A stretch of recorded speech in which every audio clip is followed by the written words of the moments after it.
Europe के अंदर चीन के एंट्री को लेकर जो खबर आई उसने पूरी दुनिया के होश उड़ा दिए। यहाँ पर ना ही अमेरिका कुछ कर पाया, ना ही यूरोपीय यूनियन कुछ कर पाए। जो बाइडेन के शासनकाल को अमेरिका के इतिहास का सबसे कमजोर शासनकाल माना जा रहा है।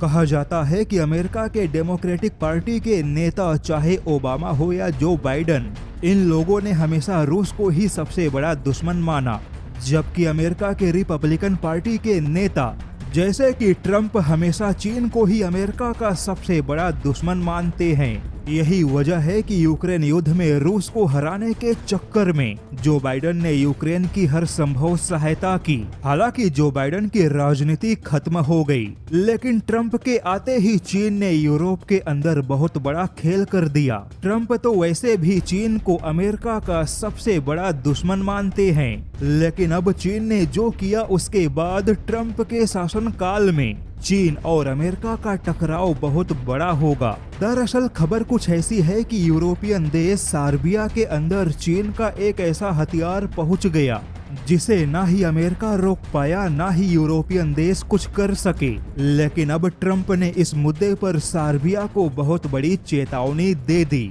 दरअसल सर्बिया के रक्षा मंत्रालय ने ऐलान किया कि वह चीन का FK-3 मिसाइल डिफेंस को तैनात करने वाला यूरोप का पहला देश बन चुका है।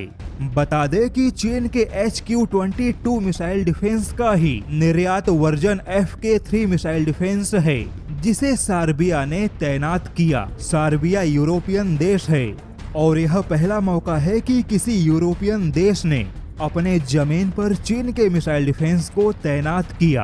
हालांकि यहाँ पर अमेरिका ने सर्बिया को चीनी मिसाइल डिफेंस पर धमकाया था।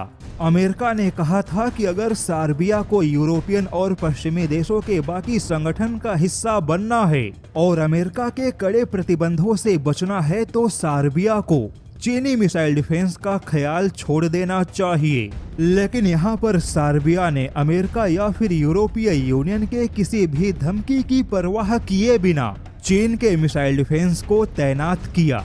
हालांकि अब यह बात ट्रंप के लिए अमेरिका के वर्चस्व का मुद्दा बन चुका है। ट्रंप के नीतिकारों का मानना है कि सर्बिया ने अमेरिका के चेतावनी को हल्के में लिया, चीनी मिसाइल डिफेंस को तैनात करके यूरोपियन देशों के सुरक्षा को खतरे में डाला। ऐसे में अब सर्बिया को इसकी कीमत चुकानी होगी। ट्रंप यहाँ पर सर्बिया और चीन के रक्षा कंपनियों पर कड़े प्रतिबंध लगा सकते हैं। बता दें कि चीन का KH-3 या HQ-22 रूस के S-300 मिसाइल डिफेंस की नकल है, लेकिन चीन का यह मिसाइल डिफेंस अब भारत के पड़ोस में भी तैनात हो सकता है, क्योंकि बांग्लादेश के कट्टरपंथी चीन के ऐसे ही मिसाइल डिफेंस की वकालत कर रहे हैं।